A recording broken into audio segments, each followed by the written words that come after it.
Coming up on Mountain News this morning, Whitesburg is looking past the courtroom case to take care of its community.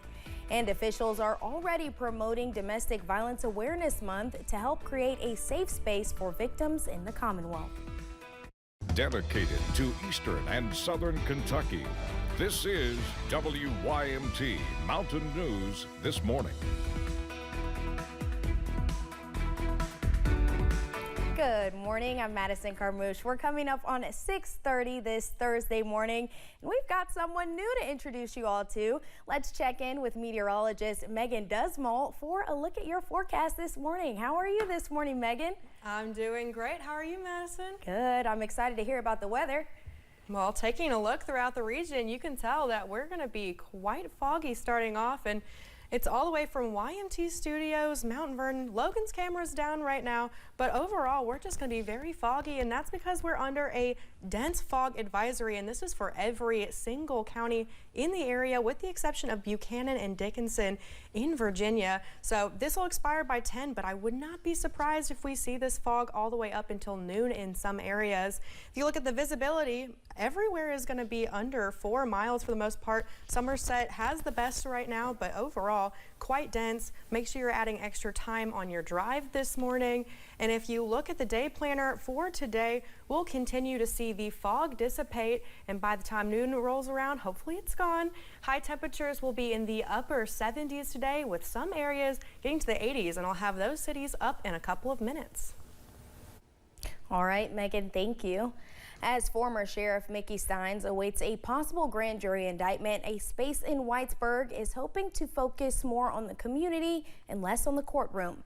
Members of the Graham Memorial Presbyterian Church wanted to use the grounds to promote healing in the aftermath of Mullen's death and Steins' arrest. The church had its doors open, providing meals to workers from both buildings, and opened its sanctuary for prayer and meditation. Come over, sit down, eat, enjoy, take a minute. They want someone to hold their hand or just pray with them or just sit with them or not even talk at all. Just let them have a moment. That's what we're here for. We wanted our doors to be open to those folks because they are our folks. The church opens its doors at 8 a.m. with coffee and donuts and serves lunch at 11:30 a.m. Spangler says they want to feed bodies as the community works to stand back up. An update this morning on a Southern Kentucky murder case. Gerald Hendricks will spend 1 decade in prison for the death of Leanna Brumley. The Pulaski County woman disappeared in May of 2019. Her remains were found 6 months later. Police say she was shot, hit in the head with a hatchet, and set on fire. Hendricks was originally charged with murder and evidence tampering. This week, he pleaded guilty to manslaughter, evidence tampering, and 4 counts of kidnapping. He was sentenced to 10 years in prison. On Sunday, we told you about another suspect, Danielle Powell. We incorrectly reported that she was still facing a murder charge in this case. She had told police she was forced to kill Brumley. Powell took a plea deal in 2022 for the lesser charge of second-degree manslaughter. She is due in court again in January. UK police are investigating a reported sexual assault on campus. Officials say the incident happened on Saturday inside a victim's dorm room. The suspect is known to the victim. Authorities received the report Tuesday, and campus units are working to provide resources and support to those involved. The investigation is ongoing. A Canadian man is facing charges after police found more than 30 guns during a traffic stop on I-75 in Madison County.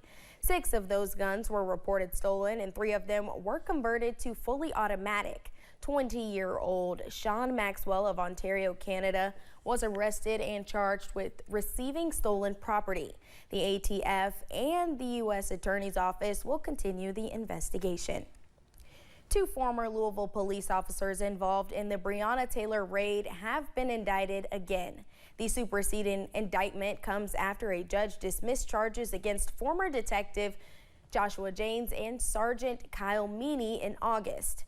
The new federal indictment expands on evidence and includes additional claims. Janes and Meany are accused of knowingly using false information and omitting details to get a search warrant for Taylor's arrest.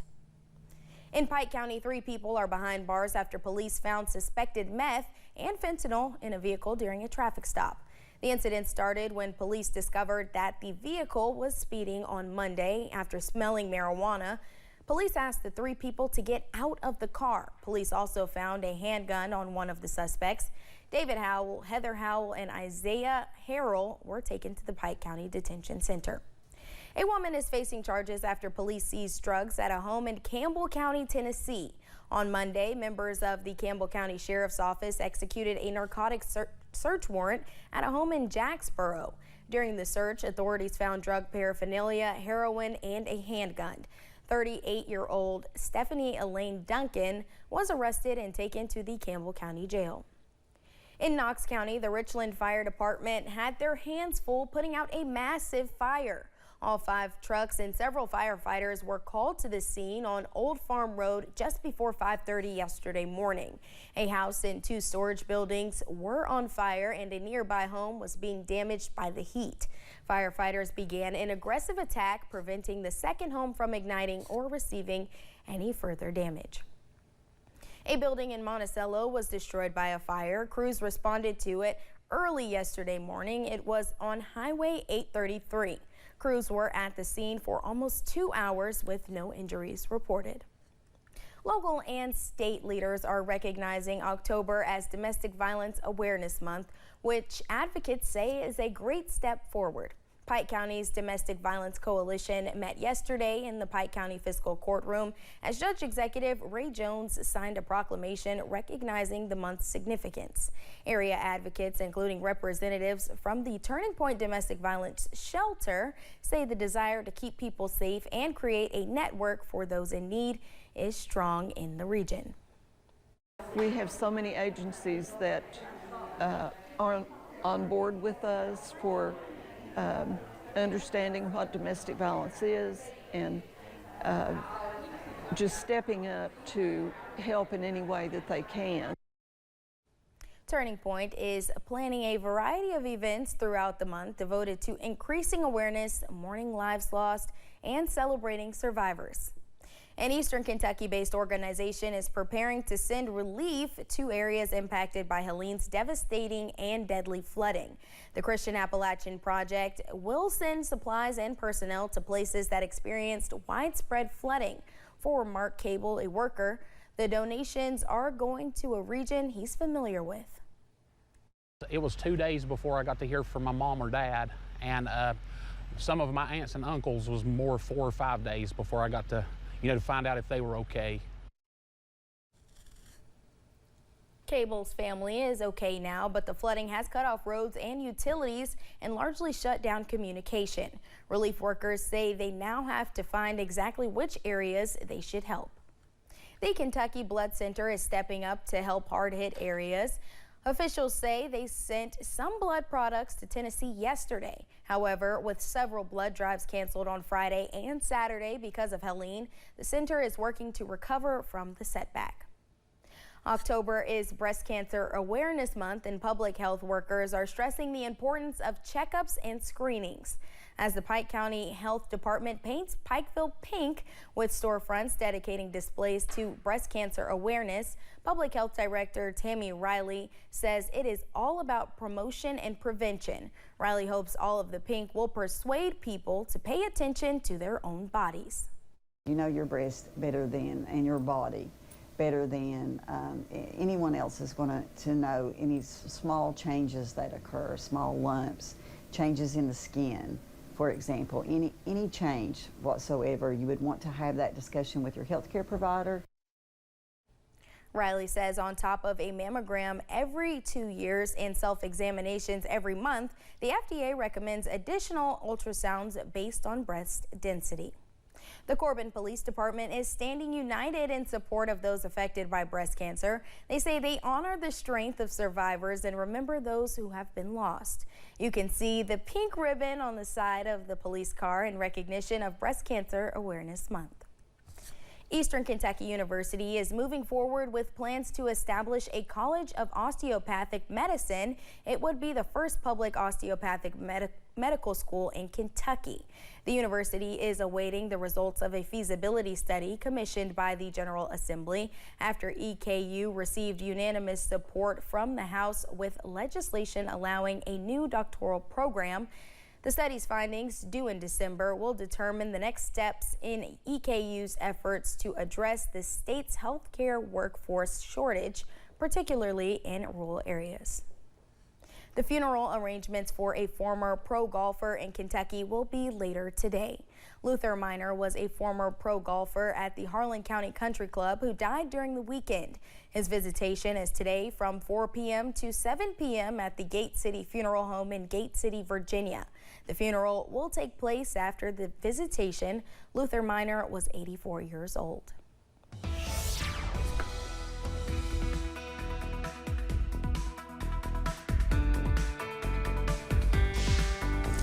Current temperatures right now are to be a little bit cooler. We're in the 50s for most of the area. However, some places are in the 60s already. 60 for Manchester, 61 for Harlan, and 60 for Grundy.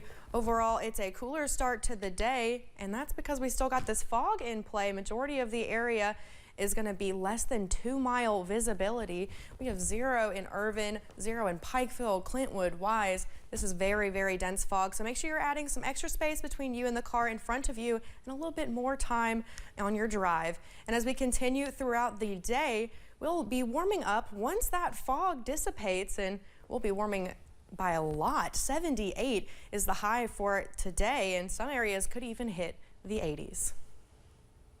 All right, Megan, thank you.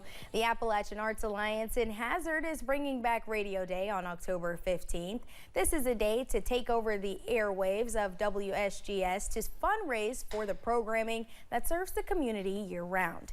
In addition to Radio Day, this year, the art station will be fundraising all month with the help of businesses on Main Street. You can purchase a little set of theater masks. So your donation of $1, $5, $10, $20 will be able to take and put your name on a little set of theater masks that will hang in the business and show that you support the arts here in the community. Cole Country Candles also partnered with the art station to create a candle with all proceeds going toward art station programming. Check out this animal rescue. The Corbin Fire Department was called out to the high school football field this morning because a fawn was stuck in between the bars of the metal gate that surrounds the field. The firefighters managed to wiggle the deer out and set it free unhurt. Thank you for joining us. The time is now 6:41. Still to come on Mountain News this morning.